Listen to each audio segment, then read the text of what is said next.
Our live Facebook stream will be starting soon.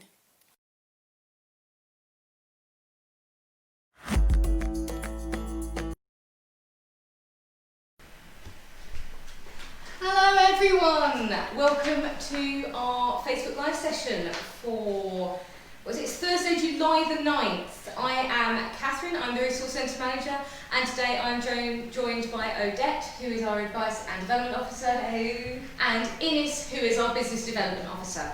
Hello.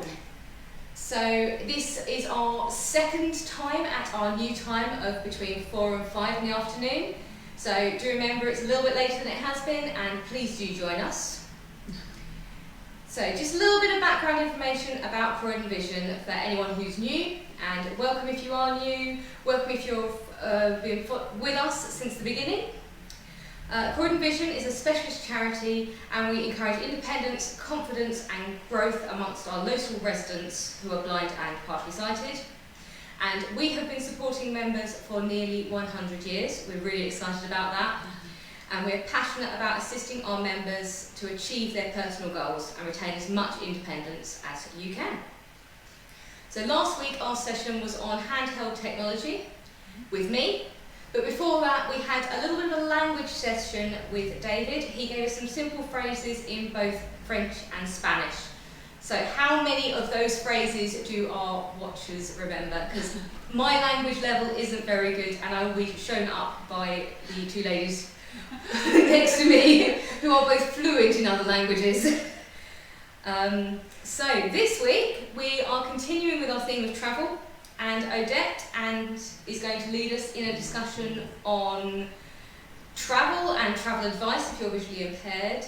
And we're also, Ines and I are going to be talking with her about our travels and what we've enjoyed. And after that, we are going to be joined by Synergy Dance, and they're going to be doing some nice warm-up stretches and showing us a few moves. And can't wait for that to happen. So please, Odette, do take it away. Thank you, Catherine. Welcome everybody to our travel and out and about session, Facebook session. I'm visually impaired, and when I became visually impaired, I was kind of very worried that I wouldn't be able to travel anymore. I've lost my central vision, so I can't read signs, I can't read timetables, flight information or train information. So for many years I've only travelled with my husband or my family or friends. I haven't travelled alone, and kind of recently I ventured out alone.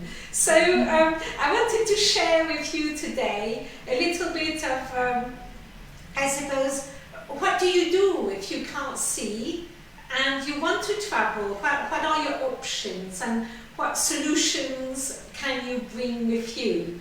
So it would be actually very nice if anybody out there watching the Facebook and who's also blind or visually impaired, and if they've travelled alone, have you dared it? Have you gone out into the blue yonder by yourself? So it'd be nice to know. Please do type in your comments so we get a little bit of interaction with you as well.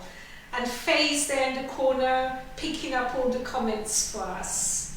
So how did I do it? What was my first travel was actually because my aunt was really ill in Austria, and I lived in Austria for 2 years and stayed at her house, and I really felt that she took good care of me. She was very kind, and I was kind of told she was very ill, and I really wanted to see her. And it was at Christmas time, and all the flights were booked. No way, there were no flights. And so I kind of looked at the trains. How would I get from London to Vienna? My husband was going to see his family in France, so I thought, okay, half the way I can do with him.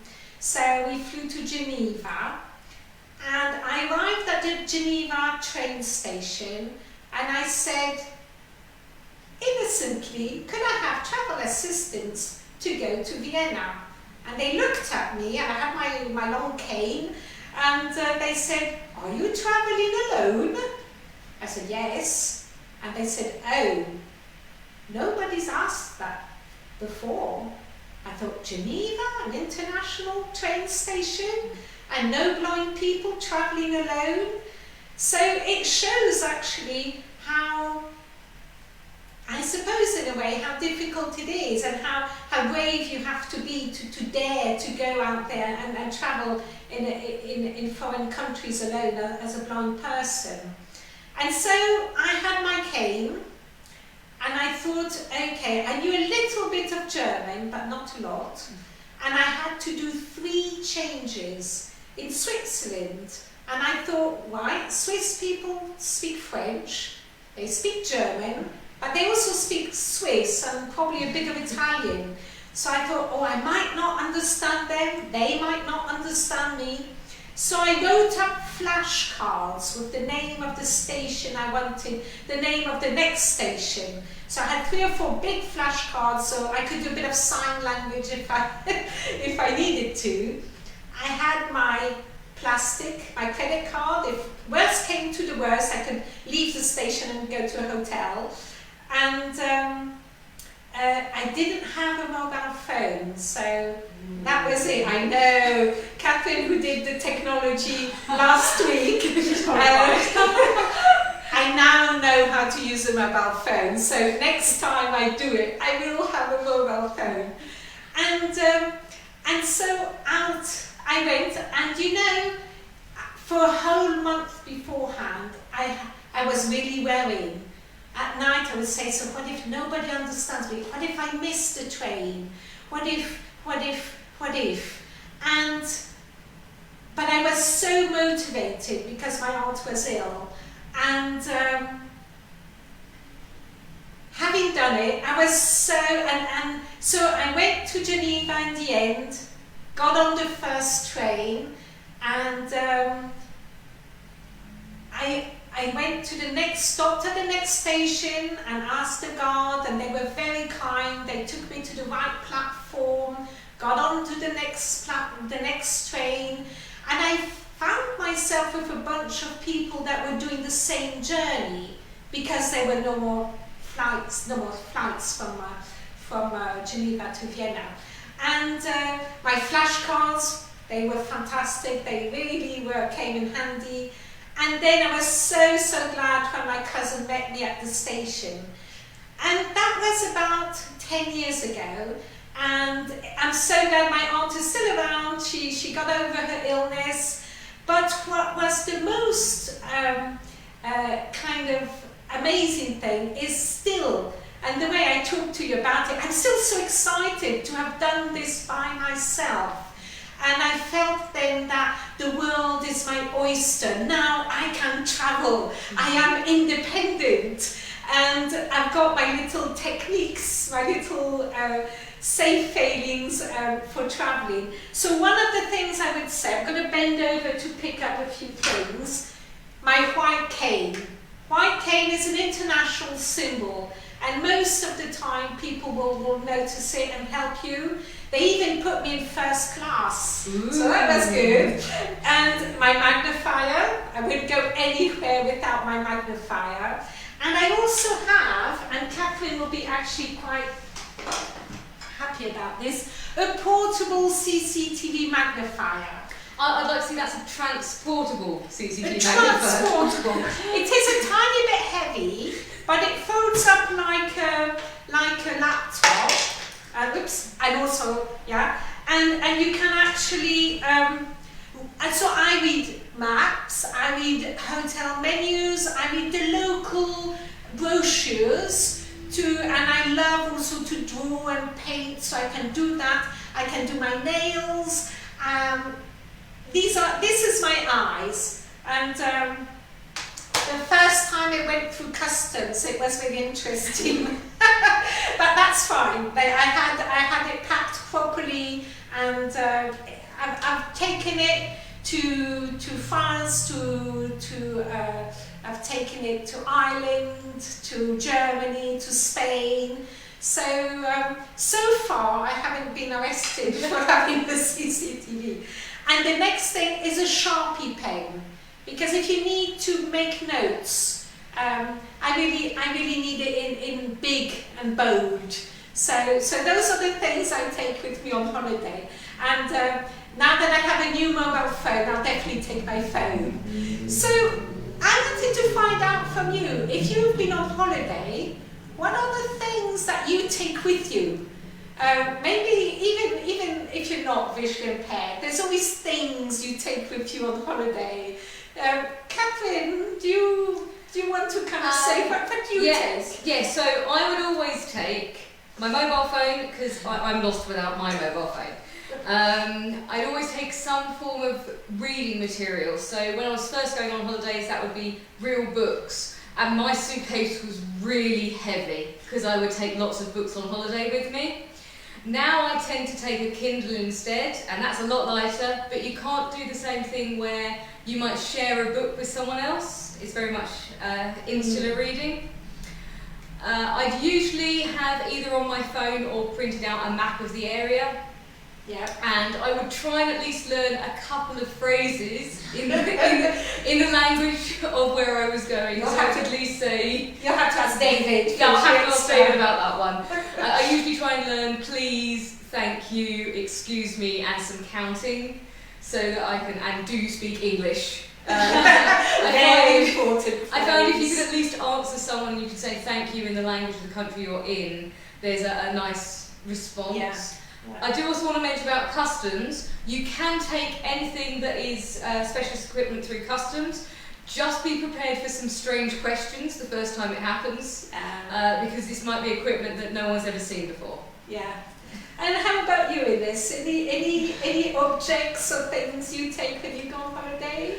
Well, yes, I mean, very simple things. Mobile phone, of course, is a must these days. Yeah. We cannot live without them.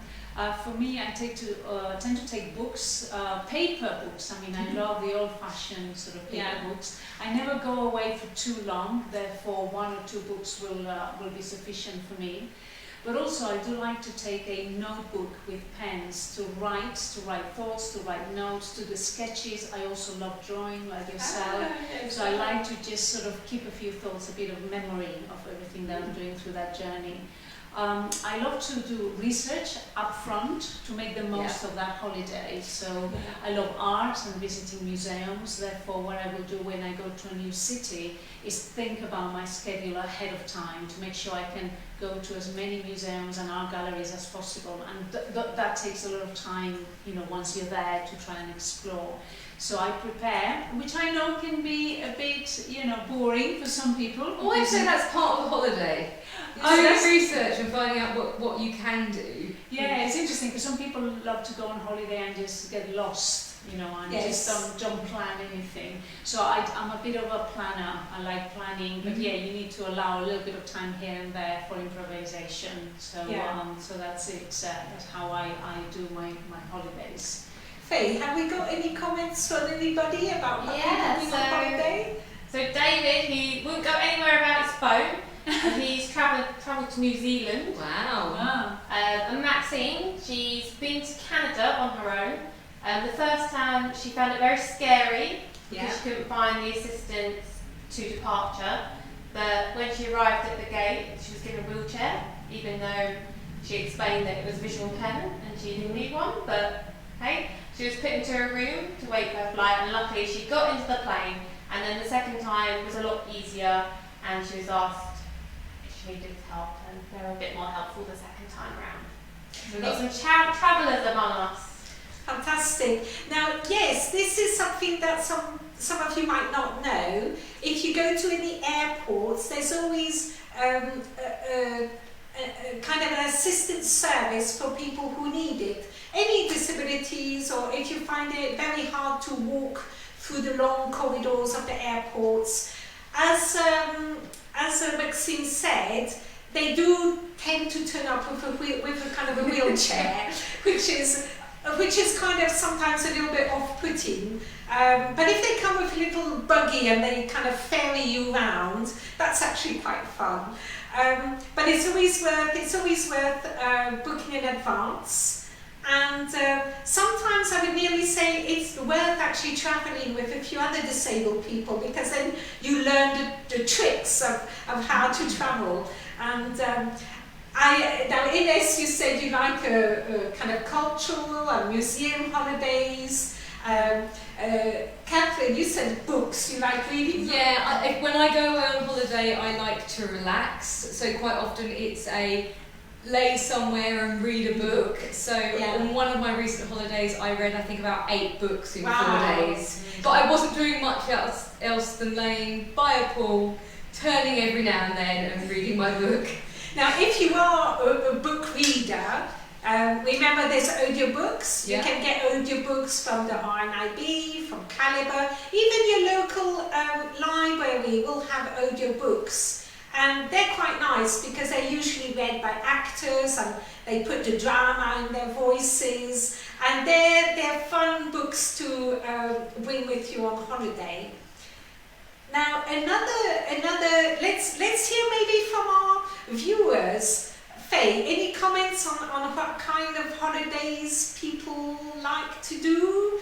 Do you like to? I mean, I'm an active person. I like to do sports. And I've been on holiday with Metro Blind Sport, and we were helped by Seeable. So there are a few travel agencies, travel sort of companies that help disabled people to go on holiday. So some help kind of all kinds of disabilities, and others are specialised in blind and visual impairment. So there's Vocalize as a company, and Seeable, and we have information if you want their contact, and they go all around the world. They go to India, to Peru, to Africa, to Europe, and so even England. But Seeable is quite interesting because you can be a little group of you and decide 4 of you or 6 of you and decide, look, we're all visually impaired, we'd like to go to Spain, and we'd love to do some tandem riding and swimming. And you can kind of tailor your holiday with them. So with Seeable I went to Sicily with Metro Blind Sport, and for the first time in my life I did scuba diving, I did windsurfing, we walked up the volcano, and we went to a disco, and we sampled some lovely Italian food. And they had a minibus, they ferried us around, we had interpreters, they would read the menu for us. So we had a fantastic holiday. And without that help, I wouldn't have been able to enjoy all that. Now, these holidays, these assistive holidays, they are more expensive. So you might say to yourself, well, instead of having a cheap holiday every year, I'll have an expensive one every 2 years. But at least you do go on holiday, and it is quite amazing to smell different smells, eat different food, hear different sounds, and then when you hear audiobooks and they talk about these countries, you say, I've been there, and it makes more sense actually. So let's hear maybe from Catherine or Ines any travelling experiences that you'd like to share with us. So I think my biggest holiday I've been on was 2 years ago. I went to India for a fortnight. It was arranged by Girl Guiding. We went as a group of adults. We didn't take any girls with us because we thought India might be a little bit more challenging for even teenagers. And it was really well organised up front. As a group, we sort of decided where we were looking to go. We stayed up in the mountains to begin with, which was a really nice start because it was just a quiet, gentle start. And a lot of our time was spent doing a few more of the cultural things. So when we were up in Kashmir, we were taken to a rug factory where they showed us how they knotted the rugs. And later on we did the Golden Triangle, which is the Taj Mahal, Delhi, which is in Delhi, Jaipur, and the Fort Agra. So I had to remember which three they were. And just that week, those 2 weeks, it was such a different experience to anywhere I'd been. The traffic, even the sounds and the smells, and it's different than going to Europe, where most of my other holidays have been. Mm-hmm. And Ines, how about yourself? Any big travel that you've done? Well, not as big as what Catherine just indicated. I tend to go away for maybe maximum 4 or 5 days, but still big for me in the sense that I love cities, as I mentioned a moment ago. I would say I remember very fondly New York. I love New York, the museums, the people, the buzz, the dynamism, the activity. I just loved it. It's really life enhancing. I would love to go back anytime soon, although I know at the moment travel to and from the US might be slightly more complicated than Europe. But also within Europe, I would say for me, I am very fond of Germany. I'm half German, so cities like Berlin and Munich always offer quality of life as well as great culture, so a combination of the two. And then I've got a soft spot for Venice. I have to say, Venice is super romantic. And of course, and every 2 years there's a Venice Biennale, which I would recommend it to everybody. There's 2 biennials, one for arts and one for architecture. Fantastic. So they take it in turns. There's been a slight delay at the moment due to the virus, but still, worth visiting in the next few years when they go live again, because you can get to see a lot and interact with cultures from all over the world coming together for a period of time. So almost you feel that you're landing in Venice, but you're having this amazing experience of interacting across cultures. So you feel you've been in different places at the same time. Now, if you do enjoy museums, museums do offer touch tours and audio described tours, even in foreign countries.